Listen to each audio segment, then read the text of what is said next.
السلام عليكم ورحمة الله وبركاته. إن الحمد لله نحمده ونستعينه ونستغفره ونعوذ بالله من شرور أنفسنا ومن سيئات أعمالنا من يهده الله فلا مضل له ومن يضلله فلا هادي له وأشهد أن لا إله إلا الله وحده لا شريك له وأشهد أن محمدا عبده ورسوله صلى الله تعالى عليه وعلى آله وصحبه وسلم تسليما كثيرا. يا أيها الذين آمنوا اتقوا الله حق تقاته ولا تموتن إلا وأنتم مسلمون.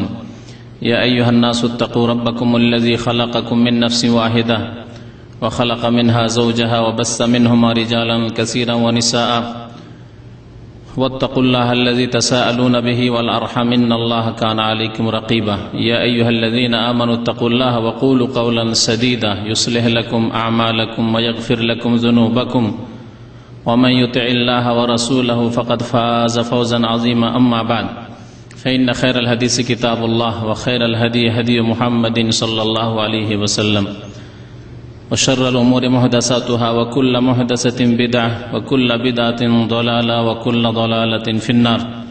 أعوذ بالله من الشيطان الرجيم. بسم الله الرحمن الرحيم. وأقمنا الصلاة وآتينا الزكاة وأطعنا الله ورسوله إنما يريد الله ليذهب عنكم الرجس أهل البيت ويطهركم تطهيرا. আল্লাহ পাক রব্বুল আলামিনের সমস্ত প্রশংসা যে আল্লাহ পাক রব্বুল আলামিন আমাদেরকে তার ইবাদত বন্দেগীর জন্য সৃষ্টি করেছেন। সে আল্লাহর সমস্ত প্রশংসা যে আল্লাহ পাক রব্বুল আলামিন আমাদেরকে তার ইবাদত বন্দেগী কেমন করে করতে হবে, কিভাবে করতে হবে, কোন সময় করতে হবে, আল্লাহ পাক রব্বুল আলামিন এই সমস্ত বিষয় সম্পর্কে নবী করিম সাল্লাল্লাহু আলাইহি ওয়াসাল্লামের মাধ্যমে আমাদেরকে সঠিক জ্ঞান দান করেছেন।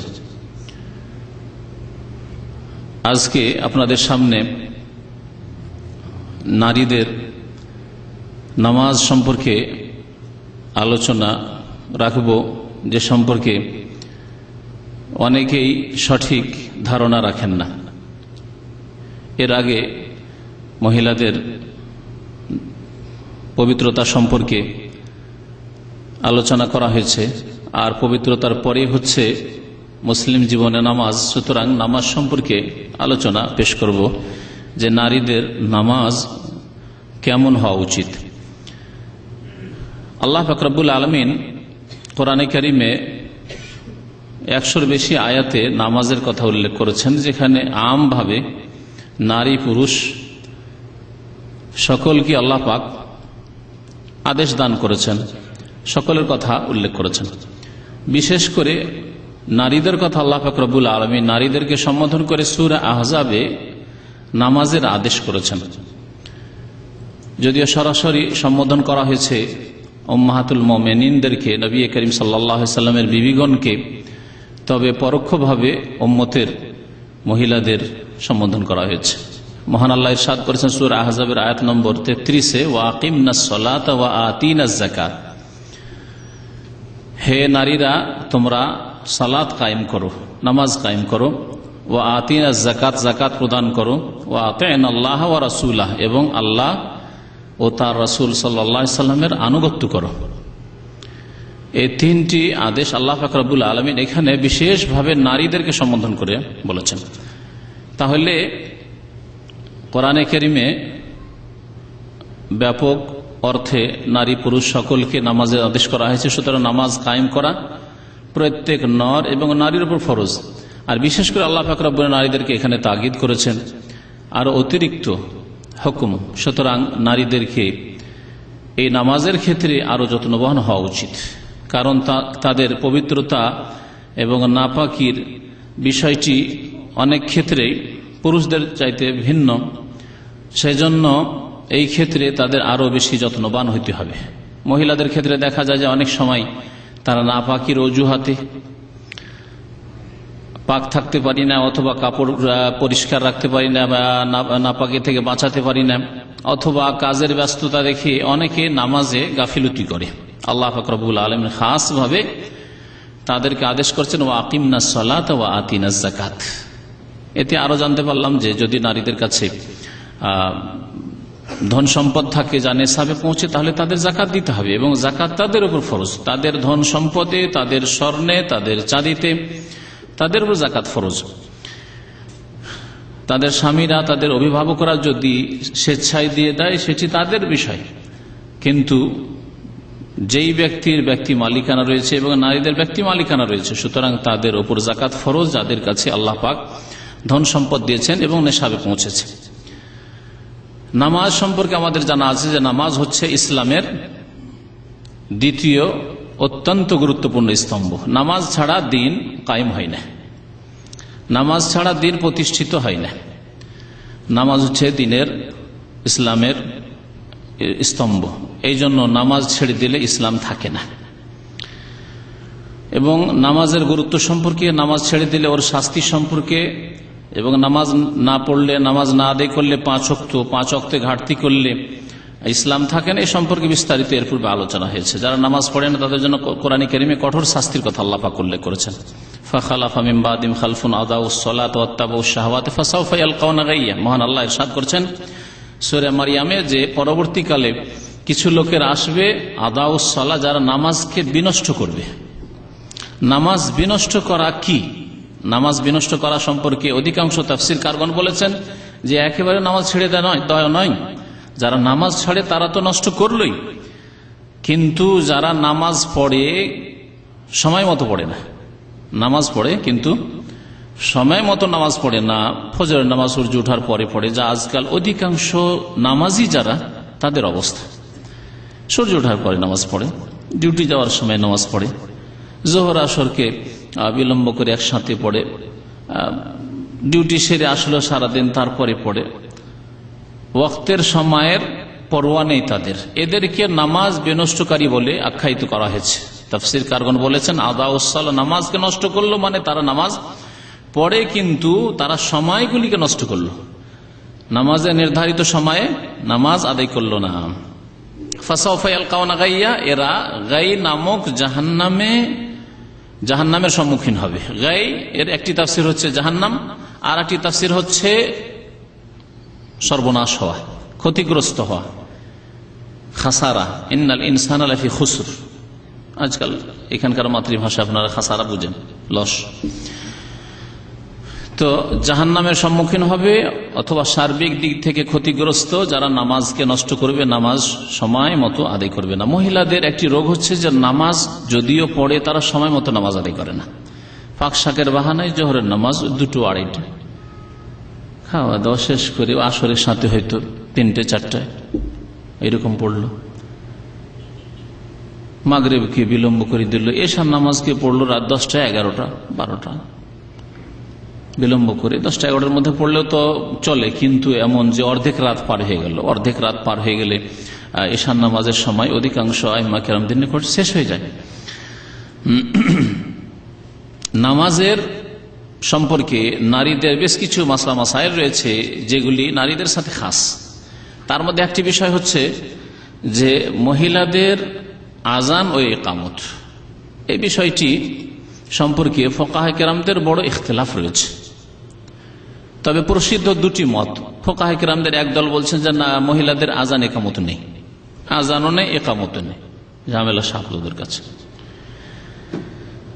আর একদল বলছেন না, তাদের আজান একামত আছে, তবে তাদের আওয়াজ যেন পুরুষরা না শোনে। এবং এই 2 দলের 2টি হাদিস তারা নিজ নিজ দলিলে পেশ করেছেন। আব্দুল্লাহ বিন ওমর রাদিয়াল্লাহু তাআলা আনহু থেকে হাদিস রয়েছে যে মহিলাদের আজান একামত নেই। এই হাদিসটি ওই সব ফুকাহে কেরামদের দলিল যারা বলছে যে মহিলাদের আজান একামত নেই।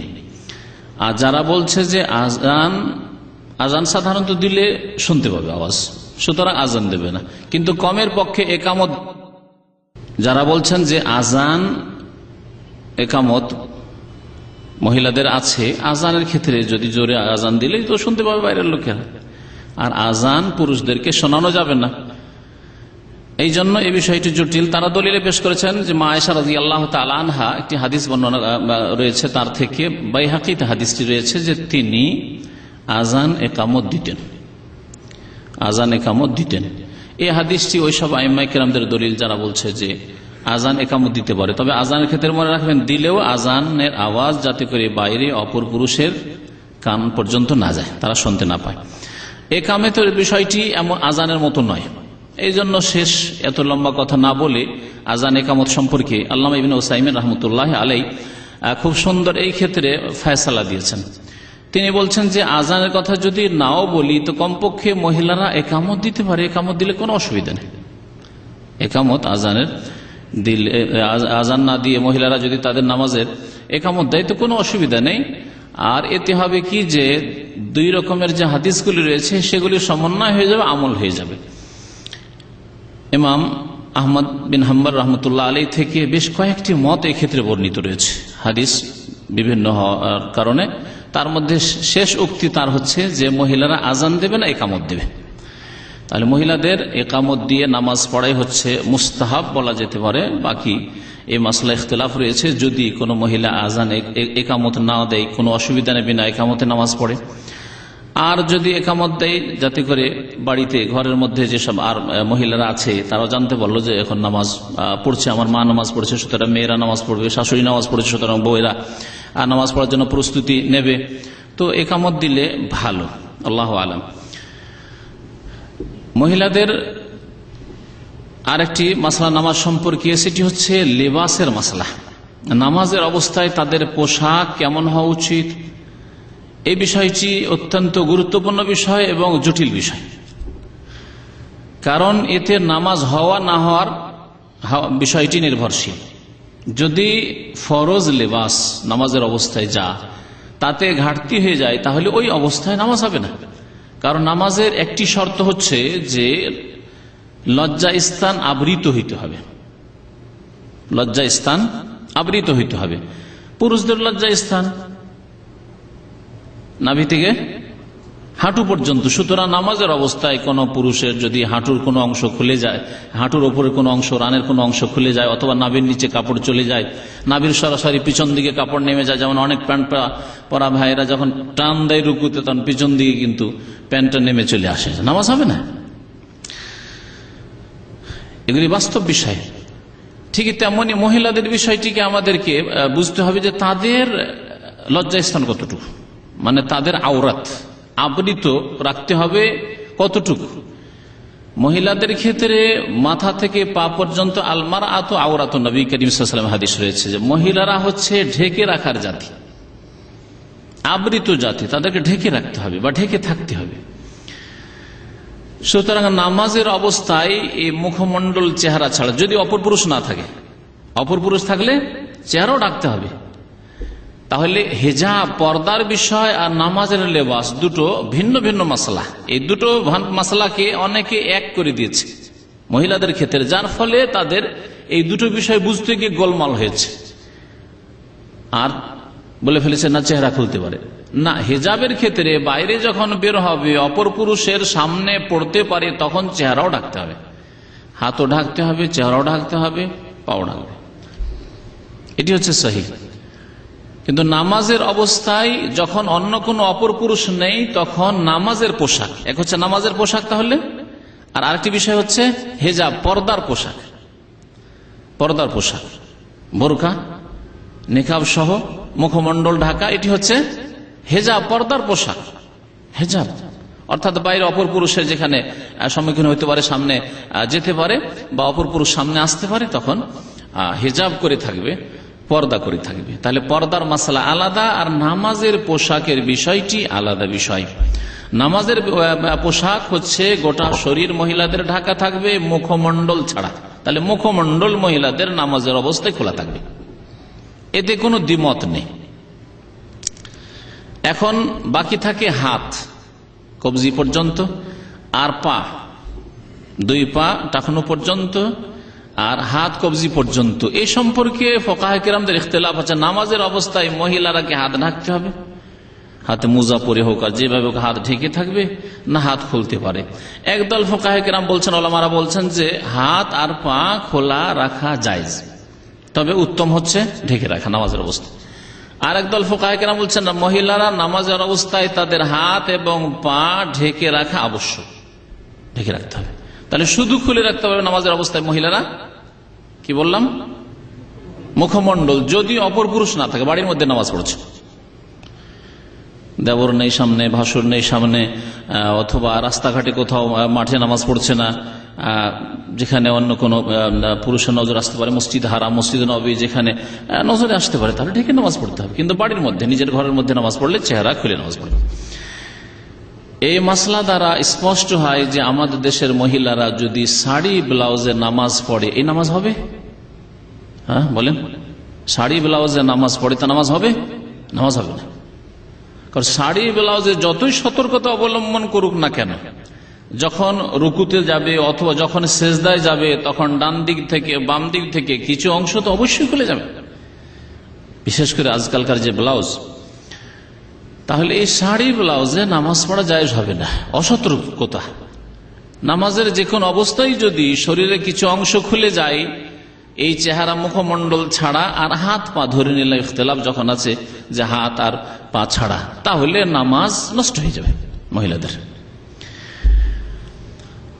নবী করিম সাল্লাল্লাহু আলাইহি সাল্লামের হাদিস শোনায়, এতক্ষণ তো মাসলায় বললাম আর উলামাদের উক্তি বললাম।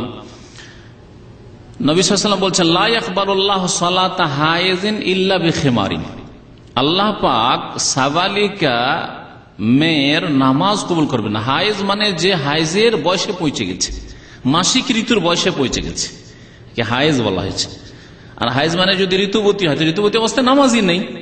নবী করিম সাল্লাল্লাহু আলাইহি ওয়াসাল্লাম বলছেন যে হায়েজ মেয়ের নামাজ আল্লাহ কবুল করবেন না, অর্থাৎ যে হায়েজের বয়সে, মাসিক ঋতুর বয়সে যেই মেয়ে পৌঁছে গেছে তার নামাজ কবুল হবে না। তাহলে এর দ্বারা বোঝা গেল যে যেই মেয়ে এখনো নাবালিকা হয়ে আছে, এখনো মাসিক ঋতু আসেনি, তার জন্য ভিন্ন, তার জন্য এই মাসলা জরুরি নয়। কি মাসলা? যে আল্লাহ পাক নামাজ কবুল করবেন না সাবালিকা মেয়ের ইল্লা বিখিমারিন, বিনা ওড়না ছাড়া, খেমার ছাড়া।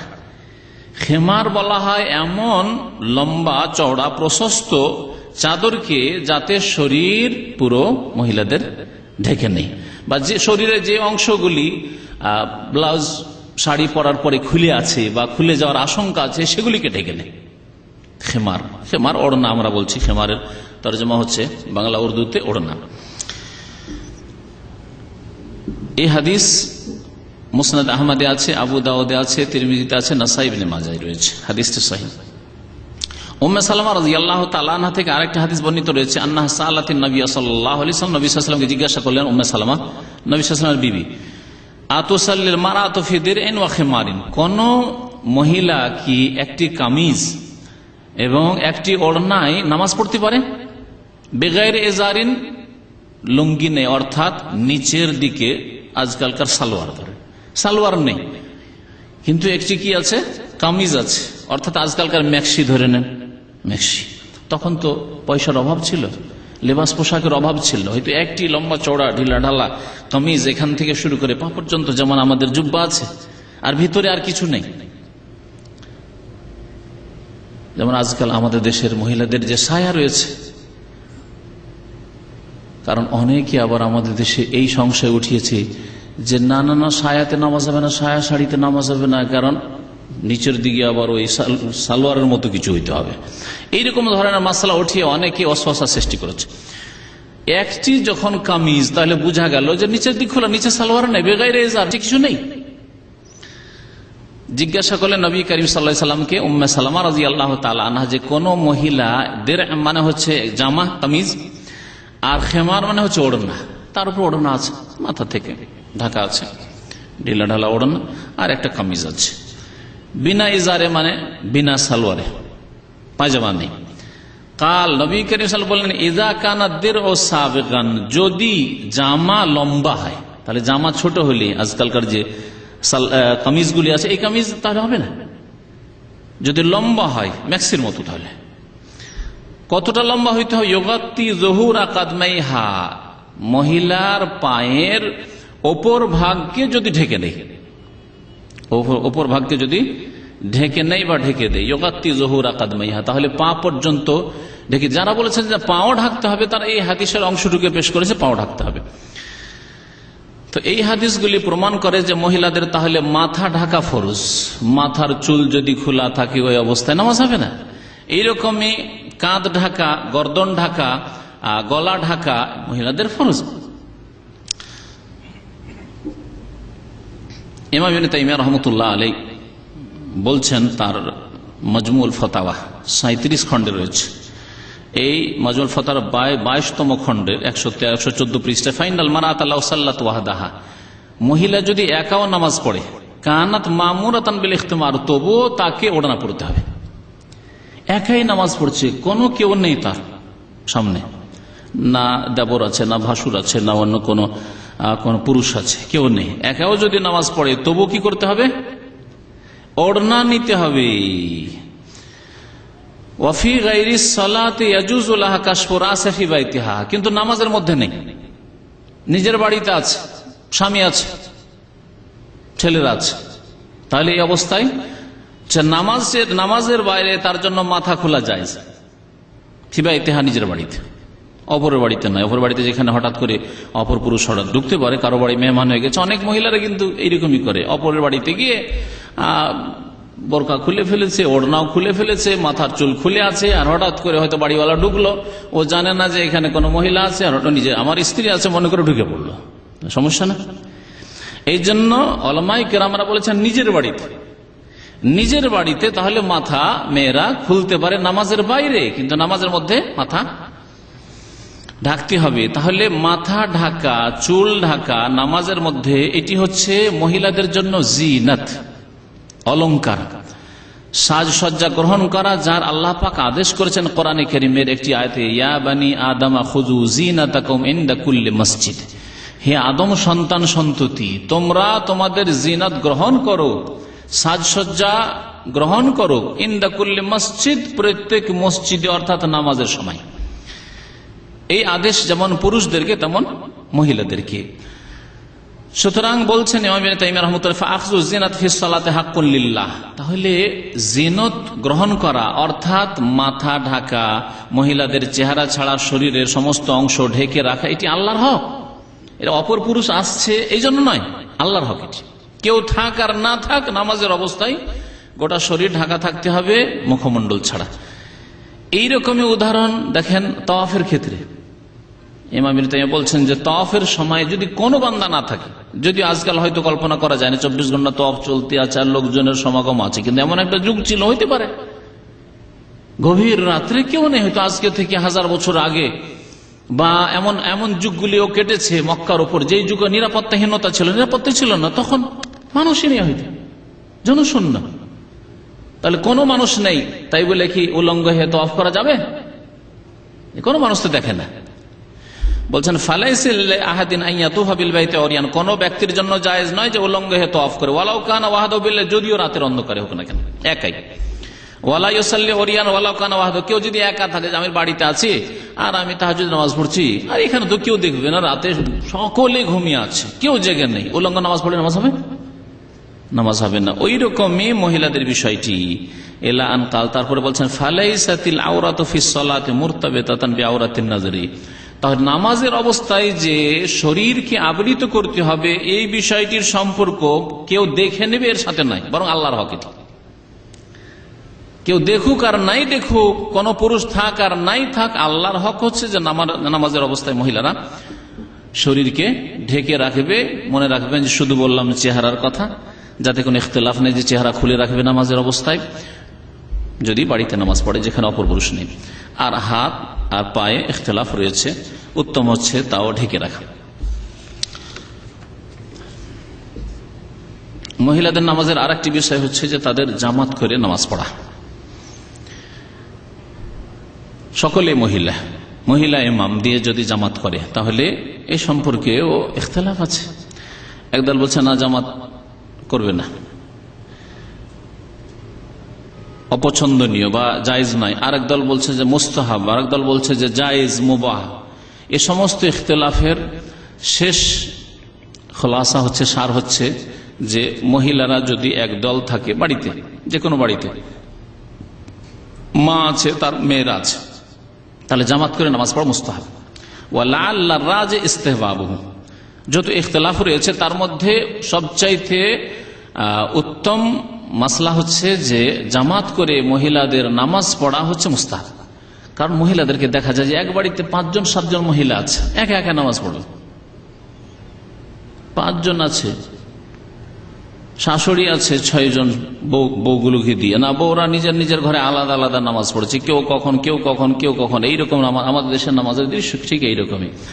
এই ক্ষেত্রে ওয়াজিব না হইলেও তাদের জন্য জামাত করা, পুরুষদের জন্য জামাত করা ওয়াজিব, মহিলাদের ক্ষেত্রে মুস্তাহাব, অর্থাৎ তাতে বেশি নেকি আছে। জামাত করে তারা নামাজ পড়বে, কারণ জামাত করলে হবে কি, অনেকে হয়তো বেশ কিছু মাসলা মাসাইল জানে না, একে অপর থেকে শিখবে।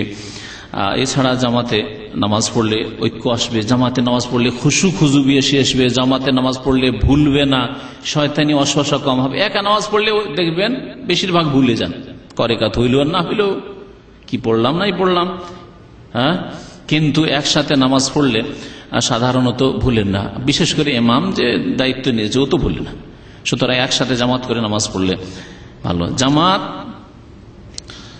করলে তাদের কেরাত উচ্চস্বরে পড়তে পারে। ওয়াতাজহারুল মারআতু বিল কিরাত, কেরাত উচ্চস্বরে পড়তে পারবে, শর্ত হচ্ছে যে আশেপাশে যেন অপর পুরুষ না শোনে।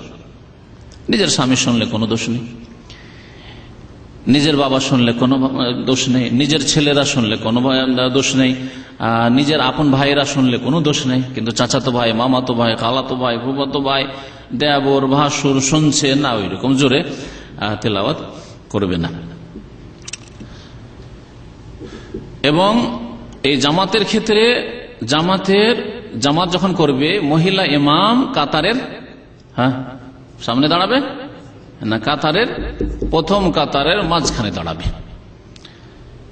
ফাকামা ফি ওয়াসতিহিন, হাদিস রয়েছে, মধ্যখানে দাঁড়ালো ইমাম, যে ইমামতি করলো মধ্যখানে দাঁড়াবে। পুরুষদের জন্য মধ্যখানে এই জন্য ইমাম দাঁড়ানো জায়েজ নয়। 3 জন হলে কি করবে? সামনে এগিয়ে যাবে, যদি সামনে জায়গা নেই আর পিছনে জায়গা নেই, খুব ভিড় আছে। কারণ আমাদের দেশের মানুষরা এই ভুলটি করে, মহিলাদের মতো মাঝখানে ইমামকে রেখে 2 দিকে লোক দাঁড়িয়ে যায় না, এটি সুন্নতের খেলাফ। মহিলাদের থেকে নামাজকে এই ক্ষেত্রে পার্থক্য করার জন্য ইমাম বাম দিকে দাঁড়াবে আর ডান দিকে সকলে হবে, তাহলে ইমাম বাম দিকে হয়ে যায়। জায়গা যদি না থাকে তো ইমামের ডান দিকে সকলে দাঁড়ান, মুক্তাদি। নামাজ পড়ার জন্য মহিলারা মসজিদে যেতে পারে কিনা মাসলা জানা আছে। যেতে পারে না? জায়েজ না উত্তম? মসজিদে যাওয়া জায়েজ না উত্তম? জায়েজ। উত্তম হচ্ছে বাড়িতে নামাজ পড়া। তাহলে মহিলাদের জন্য মসজিদে নামাজের জন্য যাওয়া, 5 ওয়াক্ত নামাজে যাওয়া, জুমায় যদি মহিলাদের ব্যবস্থা থাকে সেখানে যাওয়া, এটি হচ্ছে জুমা এবং জামাত। ঈদ ছাড়া, ঈদের মাসলা আলাদা। জুমা এবং জামাতে যাওয়া জায়েজ,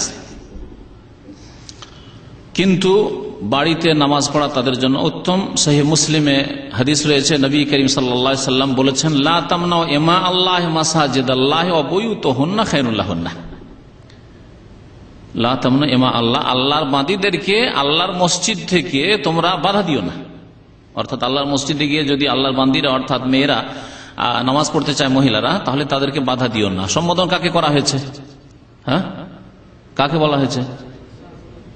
সম্বোধন করা হয়েছে স্বামীদেরকে, যে তোমরা স্ত্রীদেরকে বাধা দিও না। সম্বোধন করা হয়েছে বাবাকে, যে তোমার মেয়ে, সাবালিকে মেয়ে যদি মসজিদে যেতে, যে বাধা দিও না। ফিতনার আশঙ্কা যদি না থাকে, ইমানের দুর্বলতা যদি অনুভব করেন যে নামাজ পড়ার বাহানায় গিয়ে আমার মেয়ের চরিত্র খারাপ হয়ে গেছে, কারোর সাথে টেলিফোন যোগাযোগ রাখে, বাঁকা পথে চলে গেছে, তাহলে এই নামাজ পড়াকে সুযোগ গ্রহণ করে অন্য কিছু, তাহলে বাধা দেওয়ার অধিকার আছে। কিন্তু যদি সাধারণ অবস্থায় থাকে, ফিতনার আশঙ্কা না থাকে, তাহলে বাধা দেবে না, যেমন নবী করিম সাল্লাল্লাহু আলাইহি ওয়াসাল্লাম বলেছেন। আর একটা হাদিস, লা তামনাউন নিসা ইয়াখরুজনা ইলাল মাসাজিদ, মহিলাদেরকে বাধা দেবে না মসজিদে যাওয়া থেকে। ওয়া বুয়ুতুহুন্না খায়রুল লাহুন্না, তবে তাদের বাড়ি তাদের জন্য বেশি উত্তম, তাদের বাড়ি তাদের জন্য উত্তম। তাহলে বাড়িতে নামাজ পড়লে মসজিদে নামাজ পড়ার চাইতে বেশি নেকি পাবে। পুরুষরা যদি মসজিদে নামাজ পড়ে জামাত করে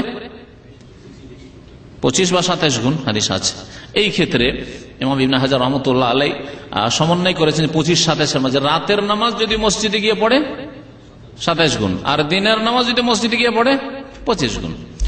আরো বিভিন্ন উক্তি আছে, কিন্তু এই উক্তিটি মনে রাখলে ভালো, কারণ রাতের নামাজে আরো বেশ কিছু গুণ আছে যা দিনের নামাজে নেই। তারা বলেছেন রাতের নামাজে আপনি কেরাত শুনছেন, কোরআনে কারীম শুনছেন, তো রাতের নামাজে অন্ধকার, দিন নামাজে দিনে, রাতের নামাজে ঝুঁকি আছে, শত্রু, জিন শত্রু, মানুষ শত্রু যত আছে, রাতের সুযোগ নেই। তো রাতের নামাজে গেলে 27 গুণ বেশি নেকি পাবে, আর দিনের নামাজে 25 গুণ বেশি পাবে। তাহলে মহিলারা যদি বাড়িতে নামাজ পড়ে এই 25-27 চাইতে বেশি কোথায় পাবে? বাড়িতে নামাজ পড়লে পাবে। মসজিদে যখন মহিলারা যাবে তখন বেশ কিছু আদব কায়দার খেয়াল রাখবে, যেগুলি আজকাল অধিকাংশ মহিলা খেয়াল রাখে না। আমাদের দেশের মহিলারা বা এখানেও মহিলারা বিশেষ করে যাবে কোন নামাজে? তারাবির নামাজে। তারাবির নামাজে। আর তারাবির নামাজে যাওয়ার ক্ষেত্রে অধিকাংশ মহিলারা এই শরীয়তি নীতিমালাগুলির আদব কায়দার খেয়াল রাখে না, যেগুলি তাদের জন্য জরুরি। প্রথম বিষয় হচ্ছে যে যখন মসজিদে নামাজ পড়ার জন্য যাবে তো পূর্ণ পর্দার সাথে যাবে, বেহায়া বেপর্দা হয়ে যাবে না, বরং পর্দার সাথে যাবে। মা আয়েশা রাদিয়াল্লাহু তাআলা আনহা বলছেন যে কানান নিসা ইউসাল্লিনা মা রাসূলিল্লাহ সাল্লাল্লাহু আলাইহি ওয়াসাল্লাম, মহিলারা নবী করিম সাল্লাল্লাহু আলাইহি ওয়াসাল্লামের জামানায় নবী সাল্লাল্লাহু আলাইহি ওয়াসাল্লামের সাথে মসজিদে নববীতে জামাতে গিয়ে নামাজ পড়তো। সুম্মা ইয়ানসারিফনা মুতালাফিআতিন বিমুরুতিহিন্না, আর তারপরে তারা মসজিদ থেকে ফিরে আসতো তখন বড় চাদর, মুরুত মানে বড় চাদর। আগের যুগের মহিলারাকে যারা দেখেছেন তারা একটা বড় বিশাল চাদরে মাথা থেকে পা পর্যন্ত সবকিছু ঢেকে যেত, এইরকম বড় চাদর। তখন এই বোরকার ব্যবস্থা ছিল না, ওই বড় চাদরে জড়িয়ে চলাফেরা করতো আগের মহিলাকে দেখা যেত। তো নবী সাল্লাল্লাহু আলাইহি ওয়াসাল্লামের জামানায় মহিলারা ওইরকম বড় চাদরে নিজেকে জড়িয়ে রাখতো এবং ফিরে আসতো মসজিদ থেকে। ভাবে মা ইউরাফনা মিনাল গালাস, এত অন্ধকারে নামাজ হয়ে যেত, অন্ধকারে তাদেরকে চেনা যেত না, চেনা যেত না। তাহলে লেবাস পোশাক পর্দার হইতে হবে, প্রথম শর্ত হচ্ছে মসজিদে যাওয়ার জন্য। দ্বিতীয় শর্ত হচ্ছে যে মসজিদে গেলে যেন সুগন্ধি, আতর এগুলি লাগিয়ে না যায়।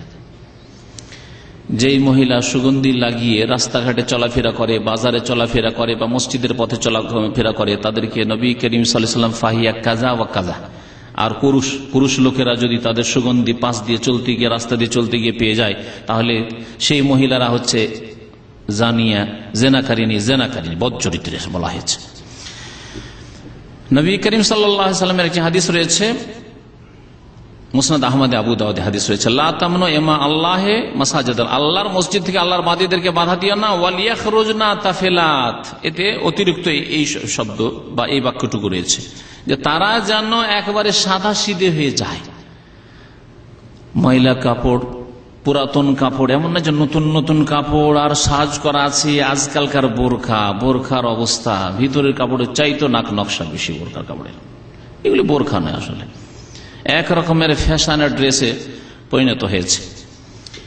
বলে আখরোজনা তাফিলাত এর তর্জমা করেছেন ভাষ্যকারগণ যে বিনা আতরে, কোনো আতর নেই, সুগন্ধি নেই, কোনো আকর্ষণীয় কোনো কিছু নেই, এইভাবে সাদা সিধে মসজিদে যাবে। নবী করিম সাল্লাল্লাহু আলাইহি ওয়াসাল্লাম আরেকটি হাদিস আবু হুরায়রা রাদিয়াল্লাহু তাআলা বর্ণনা করেছেন, ক্বালা রাসূলুল্লাহ সাল্লাল্লাহু আলাইহি ওয়াসাল্লাম আইয়ুমা ইমরাতিন আসাবাত বখুরান, কোন মহিলা যদি বখুর ব্যবহার করে, বখুর মানে এই ধুনি যে উদ কাঠ রয়েছে এর সুগন্ধি, ফালা তাশহাদনা মা'আনাল ইশা আল আখিরা, তাহলে এর সাথে যেন হাজির না হয়, রাতের অন্ধকারও হাজির হতে নিষেধ করা হয়েছে।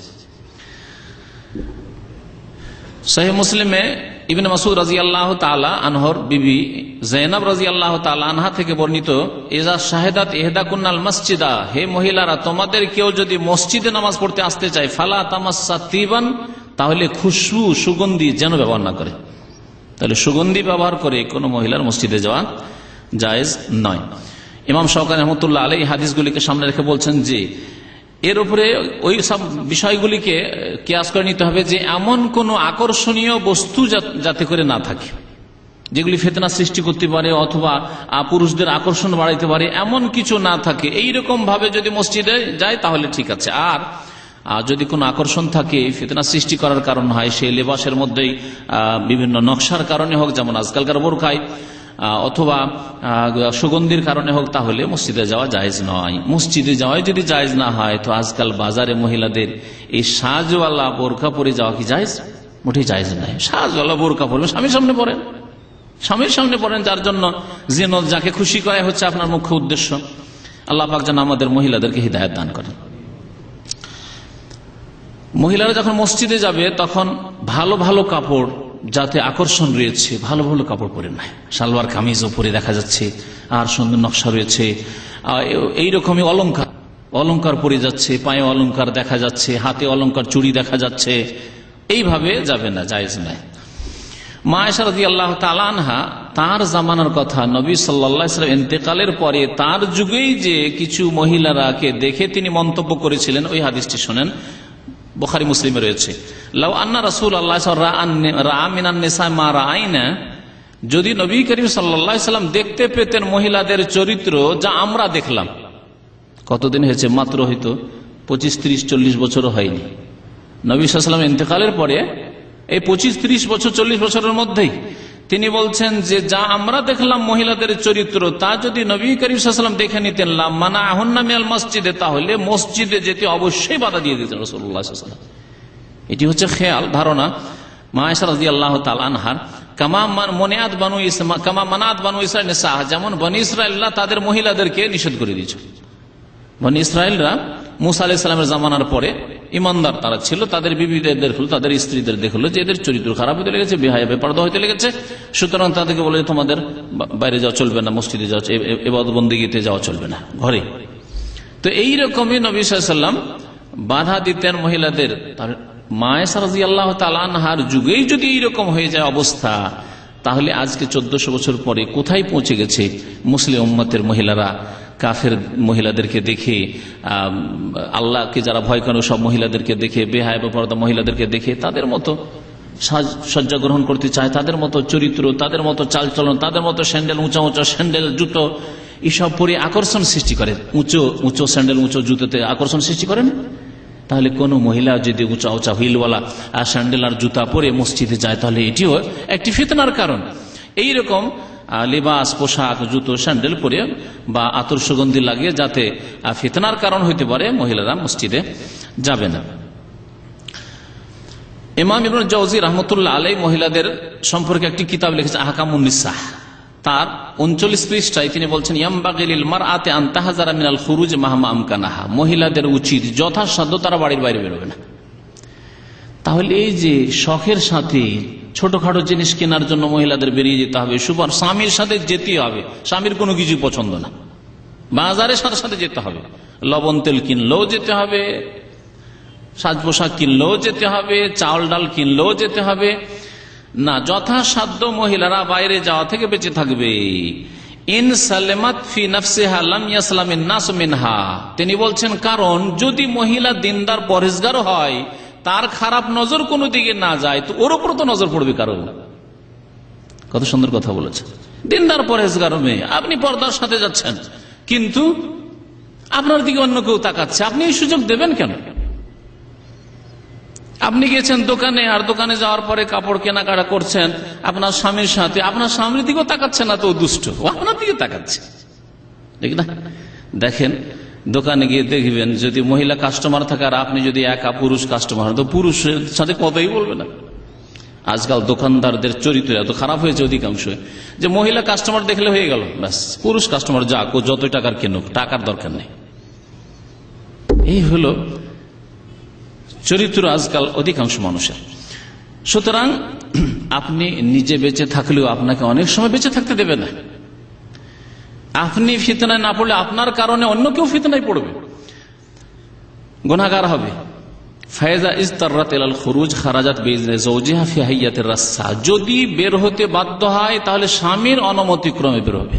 স্বামী যদি বলে যে যাও, ঠিক আছে বাজারে যাও, তো যাবে, এবং যাবে ফি হাইয়াতির রাসসাতিন, পুরানা কাপড় পরে, ফাটা কাপড় পরে, যাতে করে কোনো আকর্ষণ না থাকে, একেবারে সাদা সিধা কাপড় পরে।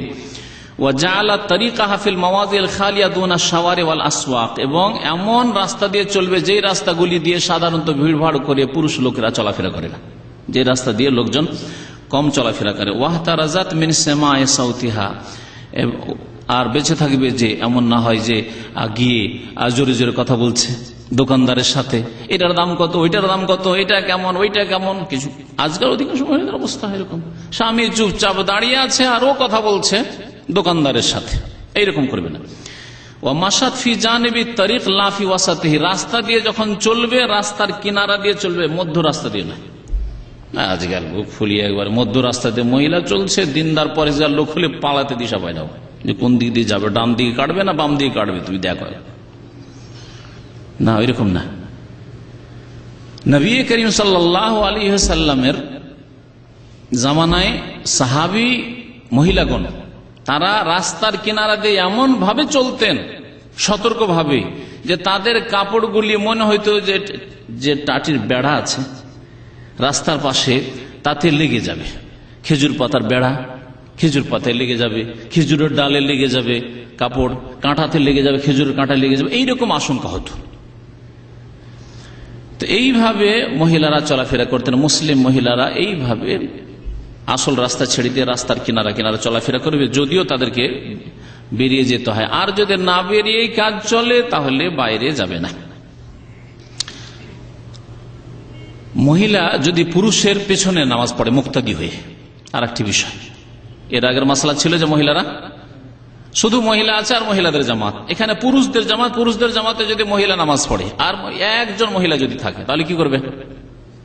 হ্যাঁ, সামনে কাতার খালি আছে কিন্তু হ্যাঁ, পাশে লাগতে পারবে না। মক্কা মদিনায় হজের, মদিনায় তো সাধারণত হয় না, কিন্তু মক্কায় হজের মৌসুমে হচ্ছে, সেটা শরীয়ত নাই, কারণ সেটা হচ্ছে বাধ্যতামূলক। নিরুপায় অবস্থা, চলতে চলতে নামাজ চারিদিকে শুরু হয়ে গেছে, এখন করবেন কি? আপনি আপনার ওয়াইফকে নিয়ে, আপনার মাকে নিয়ে হজে এসেছেন, আর এদিকেও যেতে পারেন ওইদিকেও যেতে পারেন না, হয় দাঁড়িয়ে থাকেন আর না হলে মাকে নিয়ে, যদি দু ভাই থাকেন তো মধ্যখানে রেখে কোন রকম নামাজ পড়ে নেন, কোন একটা কিছু করেন। তাহলে এই ক্ষেত্রে বলা যাবে যে এটা হচ্ছে বাধ্যতামূলক অবস্থা। বাধ্যতামূলক অবস্থায় শরীয়তের বিধিবিধান আলাদা, সেটা আসল শরীয়ত নাই। নিরুপায় অবস্থায়, যেমন নিরুপায় অবস্থায় মদ খেয়ে যান বাঁচাতে হবে, পিপাসা লেগেছে, অনাহারে মরে যাচ্ছেন, তখন শুকুরের গোস্ত, কুকুরের গোস্ত হালাল। ঠিক তেমনি এই যে মক্কায় হজের মৌসুমে আর বিশেষ করে 27 রমজানে যে ভিড় ভাড় হয়, তাতে অনেক সময় আপনি আর কোনো দিকে যেতে পারলেন, আপনার সাথে ফ্যামিলি আছে, আপনি যে ফিরে চলে যাবেন নিজের রুমে তাও যেতে পারছেন। তখন যেখানে আছেন সেখানে যদি নামাজ পড়েন আপনার স্ত্রীকে নিয়ে যথাসাধ্য, ফাত্তাকুল্লাহ মাস্তাতাতু, আল্লাহ বলছেন যথাসাধ্য আল্লাহকে ভয় করে, এই ক্ষেত্রে সেটা সেখানে।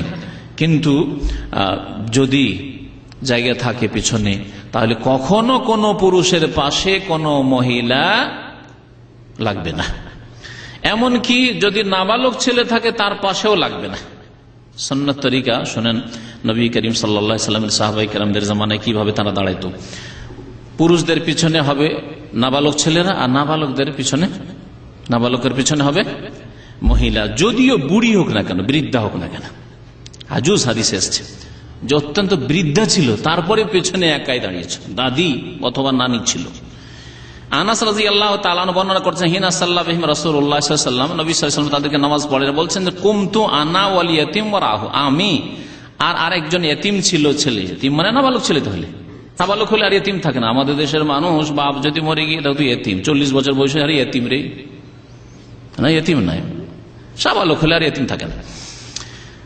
আমি এবং ইতিম নবী সাল্লাল্লাহু আলাইহি ওয়াসাল্লামের পেছনে ছিলাম, ওয়া কামাতিল আজুজু মিন ওয়ারাইনা, আর বৃদ্ধা মহিলা আমার দাদি সে আমাদের পেছনে ছিল।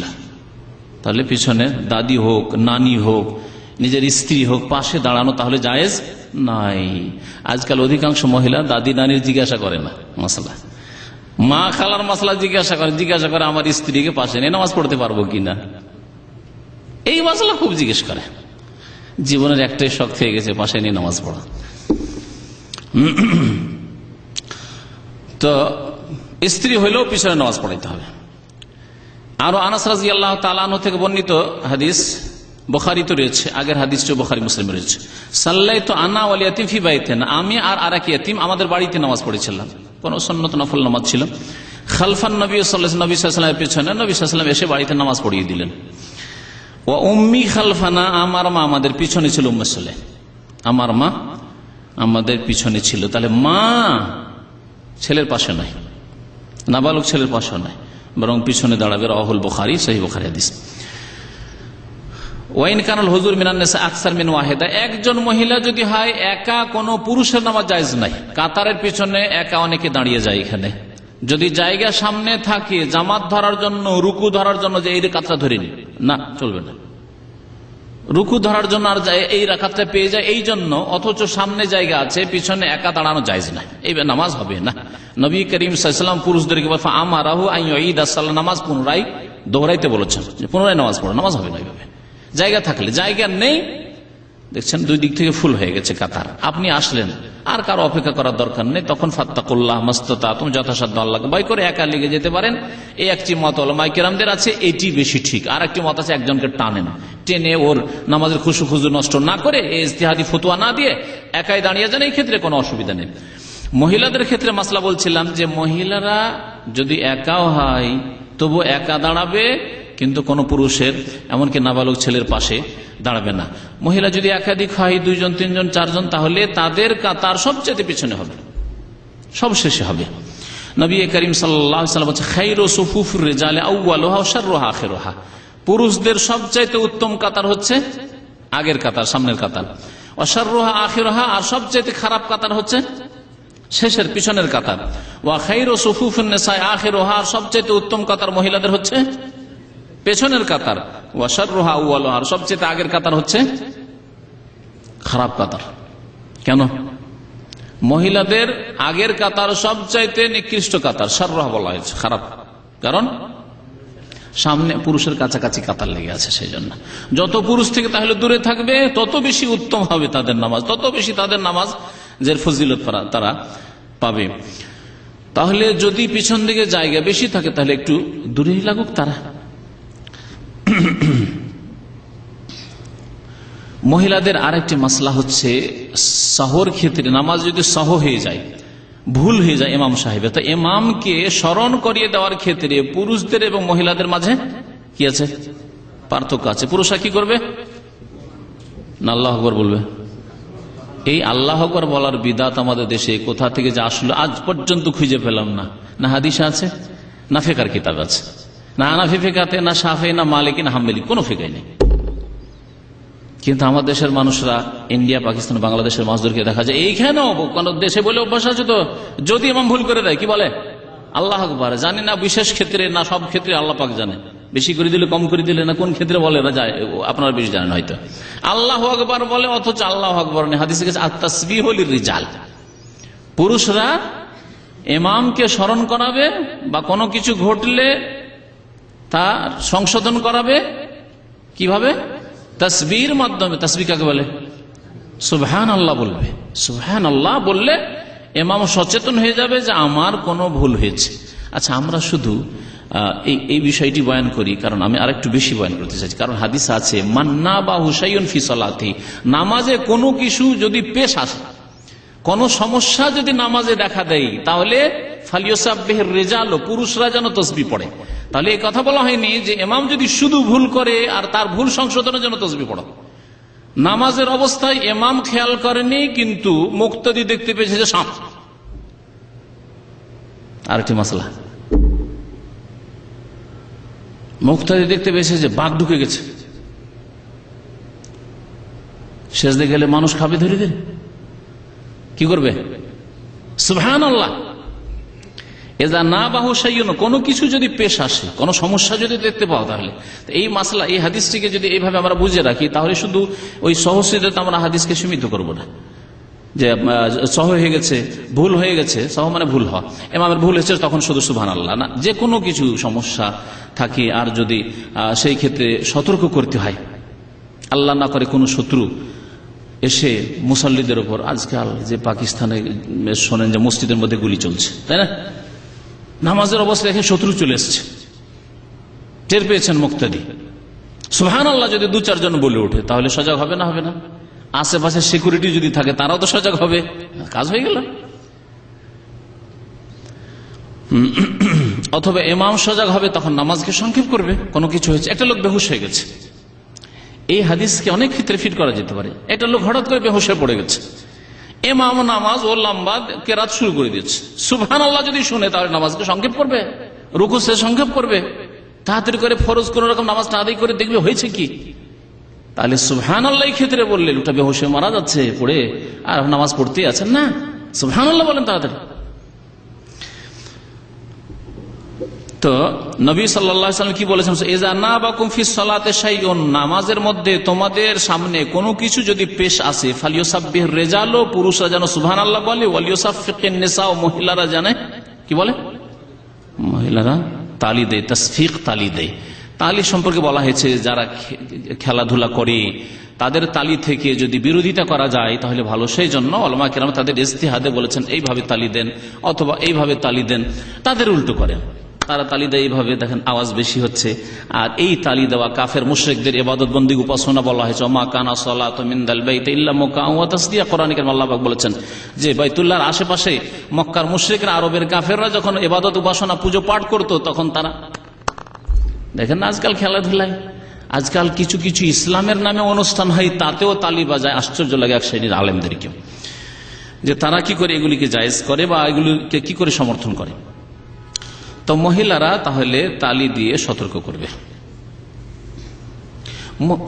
যেমনই ইমামের সাথে যদি নামাজ পড়ে মহিলারা পিছনে, যেমনই ইমাম সালাম ফিরবে সাথে সাথে মহিলারা আর ওখানে তসবিহ পড়ার জন্য বসে থাকবে না, ওই সুন্নতি দোয়া পড়ার জন্য বসে থাকবে না, তাড়াতাড়ি তারা বেরিয়ে পড়বে, যাতে করে পুরুষদের আগেই বেরিয়ে পড়ে। নবী করিম সাল্লাল্লাহু আলাইহি ওয়াসাল্লামের জামানায় মহিলারা তাই করতো, আর পুরুষরা তাড়াতাড়ি করবে না, পুরুষরা বসে থাকবে, কারণ তাদের পেছনে মহিলারা আছে, মহিলারা চলে যাক, রাস্তাঘাট একটু ক্লিয়ার হয়ে যাক, তারপরে আমরা মসজিদ থেকে বেরোবো। এইটি হচ্ছে সুন্নত। আর এই সুন্নত যদি মসজিদে থাকে, মসজিদ দিয়ে আমাদেরকে অন্য ক্ষেত্রেও শিক্ষা দেওয়া হয়েছে। এখানে আপনাদেরকে বলছে, অনেক ভাইরা আছেন বক্তব্য শেষ হওয়ার সাথে সাথে মহিলারা বের হইতে পারে না, তার আগে আপনারা টান দিয়ে বেরিয়ে যান, না এটা ঠিক নয়। আপনারা যদি এইভাবে টান দিয়ে বেরিয়ে যান, মহিলাদের চাইতে বেশি আপনারা স্পিডে চলতে পারেন, আর গিয়ে সিঁড়িতে সব একাকার হয়ে গেলেন, এ নাজায়েজ কাজ হচ্ছে।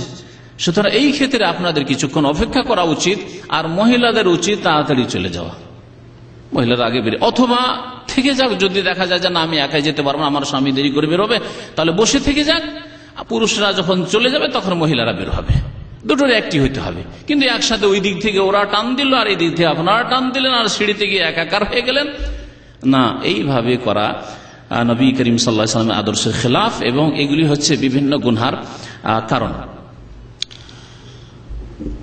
নবী করিম সাল্লাল্লাহু আলাইহি ওয়াসাল্লামের জামানায় নবী সাল্লাল্লাহু আলাইহি ওয়াসাল্লাম বসে থাকতেন, সাহাবারা বসে থাকতেন, সালাম ফিরার পরে অতক্ষণ সাহাবায়ে কেরামরা উঠতেন না যতক্ষণ পর্যন্ত নবী করিম সাল্লাল্লাহু আলাইহি ওয়াসাল্লাম না দাঁড়াতেন। নবী সাল্লাল্লাহু আলাইহি ওয়াসাল্লাম ততক্ষণ দাঁড়াতেন না যতক্ষণ পর্যন্ত না অনুভব করতেন যে মহিলারা এখন চলে গেছে, মহিলারা চলে গেছে নামাজ পড়ে। তারপরে নবী সাল্লাল্লাহু আলাইহি ওয়াসাল্লাম উঠতেন, যখন উঠে চলে গেলেন তখন সাহাবায়ে কেরাম উঠতেন। আলোচনার শেষে মহিলাদের নামাজ এবং পুরুষদের নামাজের পার্থক্য সম্পর্কে যে আমাদের হানাফি মাযহাবে পার্থক্যগুলি বয়ান করা হয়েছে বা অন্যান্য মাযহাবে কিছু পার্থক্য বয়ান করা হয়েছে, সেগুলি ভিত্তিহীন। সে সম্পর্কে আলোচনা আরেকটা বিস্তারিত করার প্রয়োজন হবে, কারণ আজকে সময় শেষ হয়ে গেছে। দুই একটি বিষয় আর উল্লেখ করছি যেগুলি অন্য বিষয়, এই পার্থক্যগুলি আছে, আর সেগুলি হচ্ছে ওয়ায়ুখালিফুন নিসা রিজাল ফি সালাতিল জামাতি ফি আশিয়া, জামাতে নামাজ পড়ার ক্ষেত্রে, তাহলে নামাজের মধ্যে কোনো পার্থক্য নেই পুরুষ নারী নামাজে। জামাতে নামাজ পড়ার ক্ষেত্রে মহিলা পুরুষের নামাজের প্রথম পার্থক্য হচ্ছে যে পুরুষদের জামাতে নামাজ পড়া ফরজ ওয়াজিব, এবং ফরজ ওয়াজিবে কোনো পার্থক্য নেই, এটি হচ্ছে সহিহ। পক্ষান্তরে মহিলাদের জামাতে নামাজ পড়া মুস্তাহাব, জায়েজ অথবা মুস্তাহাব বলতে পারেন, ভালো মুস্তাহাব। জামাতের ক্ষেত্রে মহিলাদের ইমাম কাতারের মাঝখানে দাঁড়াবে, পক্ষান্তরে পুরুষের ইমাম সামনে দাঁড়াবে, একা দাঁড়াবে। তৃতীয় পার্থক্য হচ্ছে যে একজন মহিলা যদি থাকে তো পুরুষদের পিছনে একাই দাঁড়াবে, পাশে দাঁড়াবে না। পক্ষান্তরে পুরুষরা পাশাপাশিও, যতক্ষণ পর্যন্ত সামনে কাতার খালি আছে ততক্ষণ পর্যন্ত পাশাপাশি তারা দাঁড়াবে। চতুর্থ পার্থক্য হচ্ছে যে ইযা সাল্লাইনা সুফুফান মা'আর রিজাল ফাআখিরু সুফুফিহিন্না আফদালু মিন আউয়ালিহা, যদি একাধিক কাতার থাকে, মহিলাদের কাতার 3-4টি, তাহলে যেসব মহিলারা পিছনের কাতারে পুরুষদের থেকে দূরে নামাজ পড়বে তাদের কাতার বেশি ফজিলতের। পুরুষদের ক্ষেত্রে এর থেকে একেবারে বিপরীত, সামনের কাতারে বেশি ফজিলত রয়েছে, তারপরের কাতার, যত পিছনে কাতার আসবে তত নেকি কমে যাবে তাদের। পক্ষান্তরে মহিলাদের যত পিছনে কাতার হবে তত বেশি তাদের নেকি বেশি হবে। এরপরে আরেকটি বিষয় আছে ঈদের নামাজ, ইনশাআল্লাহ তাআলা আল্লাহ পাক রব্বুল আলামিন যদি সময় সুযোগ দেয় ঈদের নামাজ সম্পর্কে এবং আরো যেসব বিষয়গুলি, বিশেষ করে যেটা বললাম যে যেসব মাযহাবে 18টি পার্থক্যের কথা যে উল্লেখ করেছেন, সেই পার্থক্যগুলির কোনো পার্থক্য নেই পুরুষ নারীর নামাজে। ইনশাআল্লাহ তাআলা আর একটি মজলিসে সে সম্পর্কে আলোচনা করা যাবে। আল্লাহ পাক যেন আমাদেরকে নামাজ সহি শিখার তৌফিক দান করেন এবং সহি শুদ্ধভাবে নামাজ আদায় করার তৌফিক দান করেন। আমাদের মহিলাদেরকে, আমাদের পুরুষদেরকে, আমাদের সকলকে নবী করিম সাল্লাল্লাহু আলাইহি ওয়াসাল্লামের অনুসরণে তৌফিক দান করেন। নবী করিম সাল্লাল্লাহু আলাইহি ওয়াসাল্লাম যেমন নামাজ আদায় করেছেন তেমন নামাজ আদায় করার তৌফিক দান করেন। আল্লাহ পাক আমাদের 5 ওয়াক্ত নামাজ যেন কবুল করেন এবং 5 ওয়াক্ত নামাজের হেফাজতের যেন তৌফিক দান করেন। আল্লাহ পাক আমাদের অতীতের ভুল ভ্রান্তি গুনাহ খাতা যেন মাফ করে দেন। রব্বানা তাকাব্বাল মিন্না ইন্নাকা আনতাস সামিউল আলিম। সুবহানা রাব্বিকা রাব্বিল ইজ্জাতি আম্মা ইয়াসিফুন ওয়া সালামুন আলাল মুরসালিন ওয়ালহামদুলিল্লাহি রাব্বিল আলামিন। এক ভাই সালাম জানিয়েছেন এবং তার নিকট আত্মীয় অসুস্থ রয়েছে, আপনাদের কাছে দোয়া চেয়েছেন। আল্লাহ পাক যেন শিফা দান করেন এবং আমাদের ওই রকম যেসব ভাইরা অসুস্থ রয়েছেন, যেসব ভাইদের ছেলে মেয়েরা অসুস্থ রয়েছে, আল্লাহ পাক সকলকে যেন আরোগ্য দান করেন। আল্লাহ আমাদের গুনাহ খাতা যেন মাফ করেন। আল্লাহ পাক যেন আমাদেরকে না দুনিয়াতে আযাব দেন না আখিরাতে আযাব দেন। আল্লাহ পাক যেন আমাদেরকে রক্ষা করেন। এক ভাই জিজ্ঞাসা করেছে, উর্দু রেডিও জেদ্দা থেকে একটি হাদিস বলে পেশ করেছে যে তোমরা এমন জিকির করো যাতে তোমাদের পাগল বলা হয়। তো এই হাদিসটি সহি নয়। এই হাদিস এমন জিকির করো যাতে তোমাদের বলা হয় তাই কালা মজনুন, এই হাদিস জয়ীফ। এই হাদিস সম্পর্কে বিস্তারিত আলোচনা আমার এক বক্তব্যে আছে, যাতে হয় ওই চরমনায়ের উপরে যে আলোচনা আছে অথবা অন্য কোন আলোচনাতে আছে। তো চরমনায় আলোচনাতে আছে, কারণ ওরা এই হাদিসগুলি খুব বেশি পেশ করে আর ওই পাগলামি করার চেষ্টা করে, লাফ দেয় ওই সামিয়ানার উপর, আর কোথায় প্যান্ডেলের, কোথায় কি গাছে, আবার ওই এমন গাছে দেয় না যে গাছে মরে যাবে, মানে বাঁচে যাতে। তো এইরকম কেন? যদি বেহুশি পাগলই হয় তাহলে এমন লাভ তো বাঁচি আর মরি, হ্যাঁ, পুকুরে লাভ দিয়ে ডুবে যাক। তো কথা হচ্ছে আল্লাহ পাক হিদায়াত করে। এসব জাল জয়ীফ হাদিস নবী সাল্লাল্লাহু আলাইহি ওয়াসাল্লাম থেকে প্রমাণিত নয়। আর রেডিও জেদ্দাতে যেসব উর্দু বক্তারা আছে তার মধ্যে বেশ কিছু বিদাতি বক্তা আছে, পাকিস্তানি বিদাতি বক্তা আছে, বা ইন্ডিয়ার পাকিস্তানি বক্তা বেশি উর্দুতে জানা আছে আমার। তো এইসব বক্তারা তারা আসলে অনেক বিদাত নিয়ে পাকিস্তান থেকে এসছে অথবা ভারত থেকে এসছে। সুতরাং আল্লাহ পাক ওদেরকে হিদায়াত যেন দান করেন। স্ত্রীর চাচা না, স্ত্রীর কি, স্ত্রীর খালু, স্ত্রীর খালু কার জন্য? ও না, খালু মাহরাম নাই, কারণ খালা মারা গেলে অথবা খালাকে তালাক দিলে বিয়ে করা যায়, সেজন্য খালু মাহরাম নাই। জি, স্বামীর চাচা না, স্বামীর চাচা মাহরাম নাই, স্বামীর ভাগনা মাহরাম নাই। মাহরাম শুধু শ্বশুর, মাহরাম শুধু শ্বশুর। আল্লাহ বলছেন হালাইল আবনাইকুম, পঞ্চম পারা চতুর্থ পারার শেষ কোরআনে কারীমের এবং পঞ্চম পারার শুরুতে আল্লাহ পাক রব্বুল আলামিন যেসব নারীদেরকে হারাম করা হয়েছে তাদের উল্লেখ করতে বলেছে হালাইল আবনাই, তোমাদের ছেলেদের বিবিগণ তোমাদের হারাম। তাহলে বোঝা গেল যে শ্বশুর হচ্ছে মাহরাম। শ্বশুর ছাড়া, আপন শ্বশুর ছাড়া, চাচাতো শ্বশুর, মামাতো শ্বশুর, খালাতো শ্বশুর, ওগুলো শ্বশুর নাই, ওগুলো আমাদের দেশীয় শ্বশুর, আসলে ওগুলো শরীয়তের আলোকে শ্বশুর নাই। হ্যাঁ, চাচি মামের মাহরাম নাই। চাচা ছেড়ে দিলে অথবা চাচা মারা গেলে চাচিকে বিয়ে করা যায়, মামা মারা গেলে মামিকে বিয়ে করা যায়, অথবা ছেড়ে দিলেও বিয়ে করা যায়। সুতরাং এই ক্ষেত্রে আরো সতর্ক থাকতে হবে। আমার বাল্যকালের একটা ঘটনা, মানে যা শুনেছি আর কি, আর জানিও যে ওই মামির কাছে গিয়ে গল্প করতো, আর ছেলে সাবালক, আর মামা হচ্ছে চাষি, আর এ ছেলে শিক্ষিত, গিয়ে ওই গড়বড়ি করে ফেলেছে। সুতরাং এখানে ফিতনা। জি, সুতরাং মামির কাছে ওইভাবে নির্জনতা অবলম্বন করবে না। ঠিক আছে, আমাদের সমাজে কিছু জিনিস জরুরি আছে, যেমন কথা বলা, মামি কেমন আছেন, সালাম আলাইকুম মামি কেমন আছেন, সালাম আলাইকুম চাচি কেমন আছেন, আপনি ওটা পর্দার আড়াল থেকে করতে পারেন। যদি সামনে চলে আসে তো আপনি নজর, কথা বলছেন, এরকম কথা বলতে পারেন। আমরা অনেক সময় ব্যস্ততায় যখন থাকি এদিকে কম্পিউটার, হ্যাঁ সালাম আলাইকুম কেমন আছেন, আচ্ছা করতে পারছি, তো এই ক্ষেত্রে করতে পারবো নিশ্চয়। তাহলে সামাজিকতা যদি কিছুটা রক্ষা করতে চান, রক্ষা করে আপনি শরীয়ত বাঁচাতে পারবেন, কিন্তু সামাজিকতাকে প্রাধান্য দিলে হবে না। আপনাকে দিনকে, ইসলামকে প্রাধান্য দিয়ে সমাজকে রক্ষা করতে হবে, সামাজিকতার খেয়াল রাখতে হবে। সামাজিকতার ক্ষেত্রে একেবারে যদি চাচির সাথে কথা না বলেন তাহলে আপনি যেন তাদের একবারে হয়ে যাচ্ছেন। একেবারে যদি মামার বাড়ি গিয়ে মামির সাথে কথা না বলতে, বড় সমস্যা। আসসালামু আলাইকুম মামি কেমন আছেন, ভালো আছেন, নির্জনে ঘরের মধ্যে ঢুকতে হবে না, বাইরে মামা আছে ওখানেই।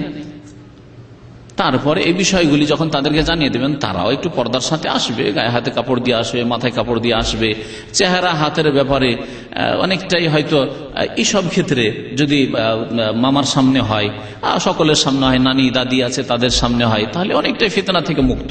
নির্জনতা অবলম্বন করলে ফিতনার আশঙ্কা আছে, নিয়ে সফর করলে এক ডিস্ট্রিক্ট থেকে আর ডিস্ট্রিক্ট সফর করলে আশঙ্কা আছে, সেগুলি করবেন না মোটেই। সেগুলি সামাজিকতা নয়, সেগুলি নাজায়েজ কাজ, হারাম কাজ। কিন্তু আপনি মামার বাড়ি গেছেন, মামি চলে আসলো, ভাগিনা কেমন আছো, মামা কেমন আছো, ভালো আছি মামি, আপনি কেমন আছেন, হয়ে গেল, যথেষ্ট।